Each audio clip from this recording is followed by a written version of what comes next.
Hello friends, welcome back to your channel Wealthwise. Today we're gonna do a IPO review of a new pharma company, that's a BlueJet Healthcare. Issue is opening on 25th of October and till 27th of October for the retail investors.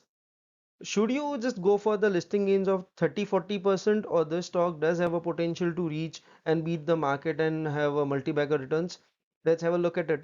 Get to hit the bell icon and like, share and subscribe. I would like to share with everyone that I have cleared NISM research analyst exam and now I am NISM initiative by SEBI for education. So I am an NISM and a SEBI certified research analyst. Okay, let's move on to the IPO details. As mentioned earlier, 25 to 27. Approximate size of the IPO is 840 crores. Fresh issue, no, it's a offer for sale. Basically, the promoter of the company is offloading its stake by 15%. So promoter is still having 85% in its hand.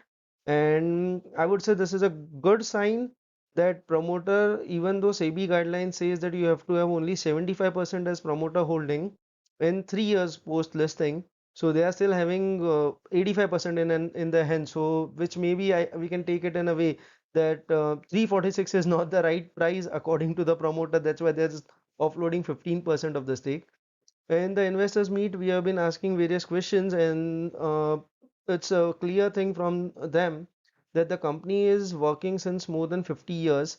They are coming into this IPO domain only for brand visibility. Retail quota is 35%. It's a main board IPO because it's going to get listed on NSE and BSE both. The snapshot from the investors meet held in Mumbai on 19th of October, where full panel is sitting and explaining about the company and having a Q&A session with everyone. Let's talk about the core management team. We see Mr. Akshay Bansrilal Arora.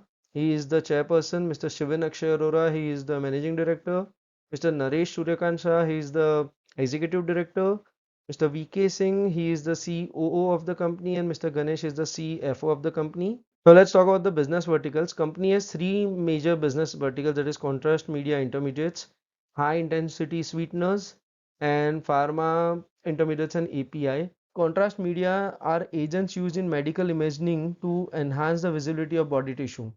Wait, let's break down, make it very simple. Person goes for MRI and CT scan. There's some dye which is injected in the body, and this helps in taking a clear picture of what exactly is happening inside.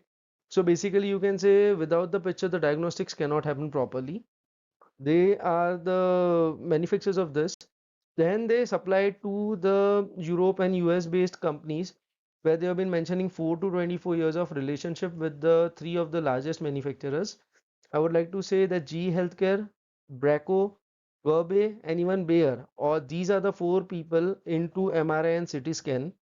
They are having more than 80% of the market share, and that's a very commendable thing that this company is having a very strong relation with four of them, and they are supplying material directly to all four. So that's a very great thing that there is a competition at the end level, but the key material is been sent by BlueJet. So that's a very win-win situation for this company. Now let's talk about the high intensity sweeteners, where they are manufacturing saccharine and its salts. Sodium saccharine is basically 500 times more sweeter than the normal sugar we consume. These products have been used in Colgate, Palmolive, as well as all the toothpaste that we use, beverages, something like a Coke or Pepsi or maybe some other beverages where you need sugar to maintain the taste. So over here, sodium saccharine is used. Pet care, fungicides, all such industries also have certain amount of sweetener requirement. So you can say a Coca-Cola, the way Coca-Cola is a company and a brand, they do not have changes in their ingredients so that the end result remains the same. So when their product is passed with the same taste and everything, they have recurring orders, multiple orders recurring way. Now we talk about the pharma intermediate and API. Uh, this segment only gives 5% of the revenue.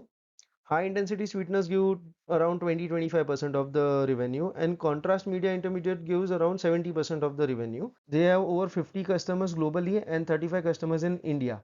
So that is you can see the names Esperion, Hovion, etc. etc. As I mentioned earlier, contrast media has given 70% of the revenue in the sales. High intensity sweeteners is 25%. and around 4 to 5% is the pharma intermediates and APIs. R&D, performing complex chemistries, adding innovative and new chemistry platforms. They are working in very niche areas. There are 4 manufacturing facilities, all 4 are located in Maharashtra, India. Currently, they have 1000 KL reactor capacity and they are increasing it by 50%. So that seems that promoter knows that they have good business in hand.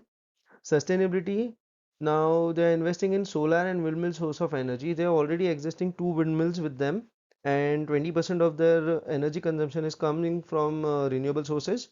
Very soon they're gonna have around 70 to 80% renewable source of energy when they start even solar.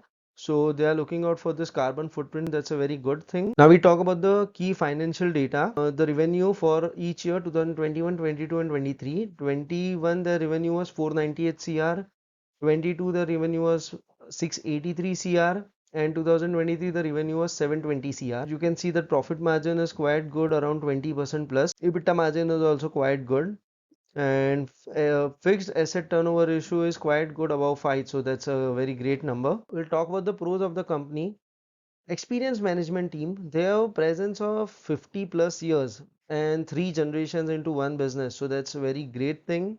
The management team seems to be really experienced and having deep knowledge about chemistry, where they select such high margin products in niche market, so that there is no competition. They are involved into complex chemistries. Company is 100% debt free. All the expansions are done by the internal accruals. Entry barrier is really high. Presence in the niche categories, as I mentioned earlier. Now let's talk about the cons. 70% of the business dependent on 10 clients. So even if 2 clients may be having slowdown at their end, can affect business of BlueJet. We can see maybe a slowdown in the revenue. But what I think is they are into not essential, something more than essential. Slowdown in the manufacturing operations, when manufacturing operations are in slowdown, but that will affect entire industry. It's not just going to be with the BlueJet. Fluctuation in chemical prices can affect the overall margin. That's for the entire industry scenario. So we cannot club this two as cons. One must apply for the long-term wealth creation and not just look for 20-30%, you can say, listing gains. The reason behind it, I'll tell you. Number one, niche products. Number two, long-term contracts. Number three, low competition. Number four, working with MNCs in Europe and US. So even if slowdown at one place, it's not going to affect. And as mentioned, it's in pure essential services. So nothing is going to stop the business. Again, a reminder that the price band is 329 to 346. Minimum lot size is of 43. Date 25th to 27th of October. Apply for listing gains, as well as let's wait, give a breathing time to the management for at least couple of quarters, so that we can see how exactly it is performing in the market. I'm an ISM certified research analyst. Please kindly consult your financial advisor before investing. Stay tuned for various updates. Thank you.